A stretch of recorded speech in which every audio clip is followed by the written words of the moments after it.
Good day, dear learners. Today, I will be your facilitator in the oral communication subject. I am Miss Michelle Yu Bayukan of the Isabela School of Arts and Trades, and I hope today will become a fruitful discussion for us all. For our targets, each learner should be able to explain the functions, the nature, and the process of communication. I repeat that. As a learner, you should be able to explain the function, the nature, and the process of communication. As to definition, Mac Cornack of 2014, communication is defined as a process of sharing and conveying messages or information from one person to another within across contexts, media, channels, and cultures. So I believe the definition is self-explanatory. Every day we do communication. We engage ourselves into day-to-day communication, whether you are at home, in school, in the market, whichever place you are, communication is there. Without it, life would become meaningless. So, to illustrate, there are a wide variety of contexts and situations in which communication can be manifested. Number one is face-to-face interaction. Well, it's sad to note, however, that this school year we are prohibited to conduct face-to-face learning. However, we are still doing our very best to push through with our learning because we believe education is so important. It's so essential that we cannot live without it. That's one. Another example is a phone conversation, which everybody of us, if not all, have already experienced this so-called phone conversation. Another example to illustrate communication is a group discussion. So if you remember, when you were in school before, this group discussion is usually done when you do group activities. It could be formal or informal. Whatever case may be, it's still a group discussion. A meeting or an interview. Another example is a letter of correspondence. So this is like writing a letter, forward it to the person who will receive it. That is an example of communication. Or you yourself will receive a letter of communication, then still, letter correspondence, still, it's an example of communication. Class recitation, and so many other examples that you could probably think of. Let's continue our discussion. So I have presented to you a definition of communication, explained it, and provided you with a wide variety of examples of communication. So now we move on to the nature of communication. Number one, communication is a process. So when we say a process, it means it involves series of steps. To illustrate that, let's put some characters. Let's say our characters are Daphne and Rico. So let's say Rico is the suitor of Daphne. So how does the process of communication flow between these two characters? Now let's illustrate as the nature of communication, which is communication is a process. Let's say the speaker generates an idea. So the speaker, the person who's going to send a message, is now generating an idea. Let's say as an example, Daphne loves Rico, her suitor, as a friend. Okay. Now, after the speaker has generated the idea, the speaker now encodes or create an idea. So, the speaker now is going to convert that idea into words or actions, maybe. So, as to the case of Daphne, our character, Daphne thinks of how to tell him using their native language, perhaps. Okay. Now, after creating that message, the speaker is now ready to transmit or send the message to the recipient or to the receiver of the message. So as to the case of our characters, Daphne tells Rico,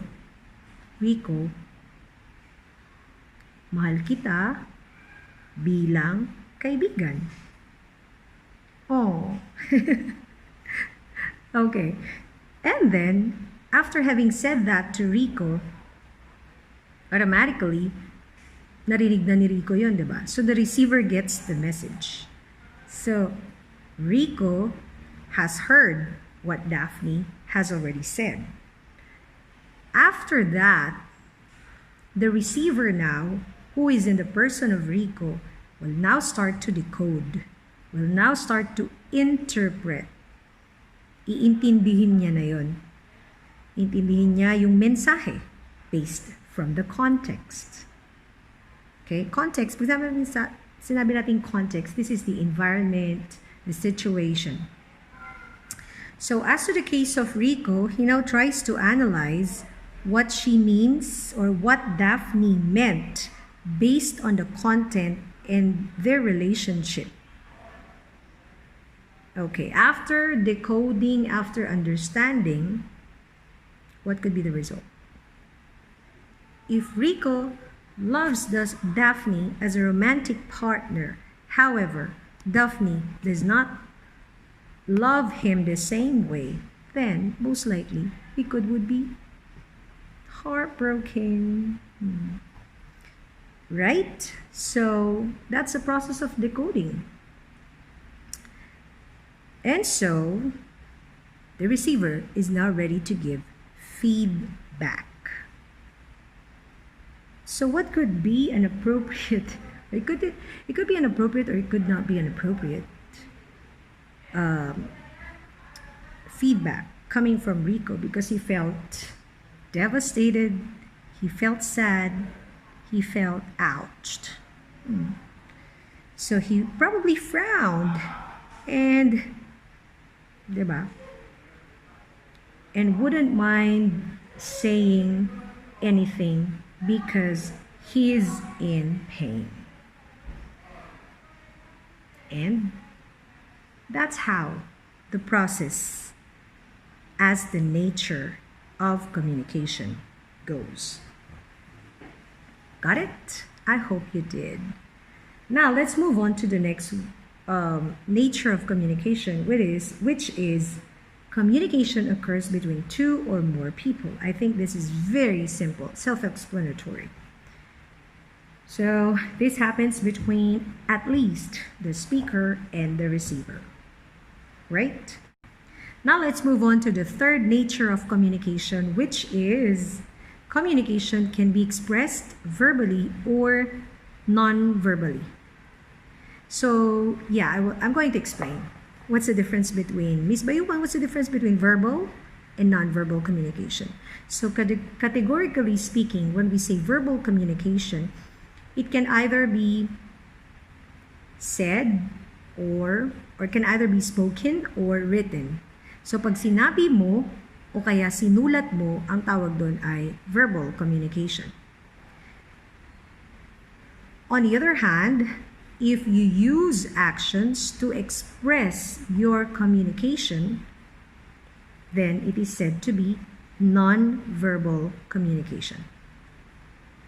So to illustrate an example,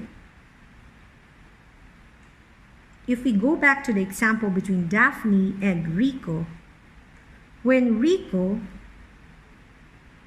received the message of Daphne that Daphne loves Rico only as a friend, what could be the verbal communication there? There was no verbal communication because Rico didn't say anything. But there is this so-called nonverbal communication, which is he frowned. Frowning is an example of nonverbal communication. Okay, moving away from the characters that I have illustrated earlier. Now, I'll give you an example, another example to illustrate how communication is expressed verbally or non-verbally. We do this all the time. Okay, for example, when somebody asks you, let's say, how many orders will you take? So you probably would say 1. That's spoken. And then you also have this hand gesture, 1. That's a nonverbal communication. So it's a combination of what was spoken, what you said, plus the action. So it's a combination of the verbal and the nonverbal communication. So wrapping it up, the nature of communication. Communication is a process. That's one. Another, communication exists or occurs between at least 2 persons. And the third, communication can be expressed verbally or and non-verbally. All right, so for today's discussion, I'm going to expand on the elements of communication. So, Ms. Bayukan, what are these? To be able to understand fully the process or the mechanics of communication as a process, I'm going to introduce 9 elements of communication.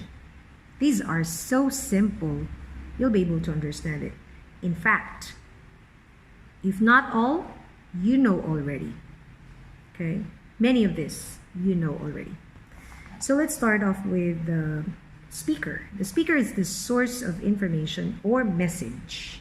As to our case, I am the one speaking here, therefore I am the speaker. I am sending out the message. The second element is called message. The message can be in the form of ideas, information, thoughts. It could be words, it could be actions that are conveyed by the speaker. What do you call that again? It's called message. The third element is encoding. As I have explained earlier, encoding is the process of converting the message into words, into actions, or other forms that the speaker understands. As to the case of Daphne, Daphne is our speaker earlier in the situation or in the scenario, in the context that I have created as an illustration of communication as a process, if you remember that. So in the encoding process, what you have thought about, you're now going to translate it, convert it into action, into words. It could be spoken or written. That's how you do encoding. That's the third element. The fourth element is called channel. Now, after these ideas, these messages or information have been encoded, this will pass through a channel or a media. A medium. Media is the plural, okay? A medium or the means such as personal or non-personal, verbal or non-verbal, in which the encoded message is conveyed. Okay, let's illustrate. Example. What medium of communication if two persons are talking over the phone, the channel that I made use of is a telephone, a cell phone, right? If you wrote a letter to the school, for example, and your message has already reached the school, what channel of information where your message has passed through? It's a letter, right? So that's an example of a channel. Now we move on to the fifth element, which is decoding. Okay, so what do we do in the decoding?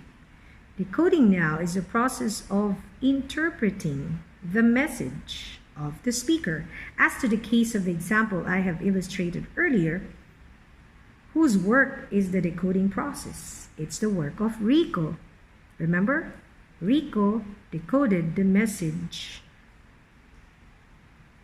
of Daphne. So it's the work of the receiver to decode, to understand the message. Next, the sixth element is receiver. This is simple. Receiver is the recipient of the message. So if we have the speaker, on the other end of the line is a speaker who will receive the message. And the next one is feedback. Feedback. Feedback, these are your feedbacks. Feedback? Yeah, it's feedback. These are your reactions, your responses, or information provided by the receiver. So as to the case of example, I keep going back to that example I have illustrated. It was Rico who gave a feedback to Daphne. The next element is context. Context is the environment where the communication takes place.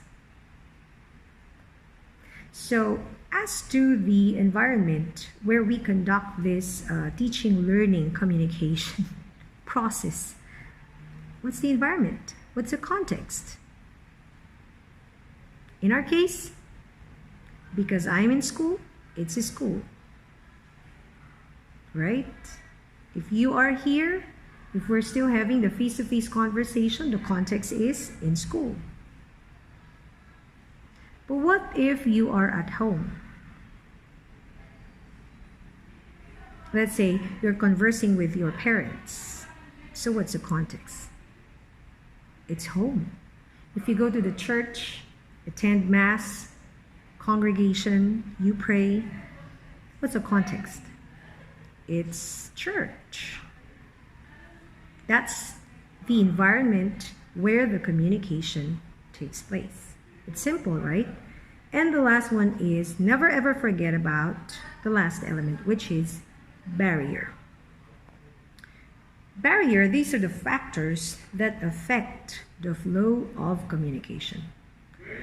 You see, in any communication process, there will always be noise, hindrances that would always affect the communication flow. I'll illustrate an example. Suppose you are messaging a friend and using the messenger as your channel, you suddenly were not able to transmit or to send a message to the other line because you realized you don't have load or you don't have signal. That is a form of barrier. So the absence of load, the absence of signal or connection could be a barrier. In our future dealing, I'm going to expound or to explain more on barrier. For now, that is all what I've got for you. Wrapping it up, overall, today we have covered definition of communication. We explored about the nature together with elements of communication.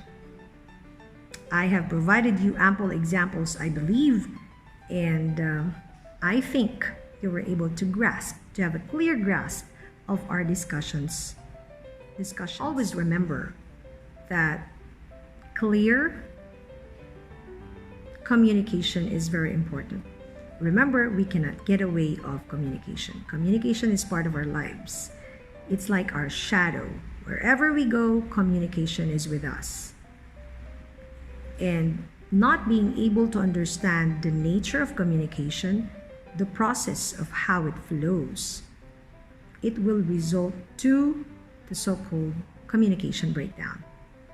I'm going to expound that lesson in the future lesson, but for now, always remember that communication is part of us, and it's always our goal to understand its nature, to be able to transmit the right kind of message, and to achieve our goal every time we communicate. So thank you, learners, for giving me your time, and I hope that you did not just listen to me. You were able to grasp what is essential, and in the future discussion, I hope that you will be with me again.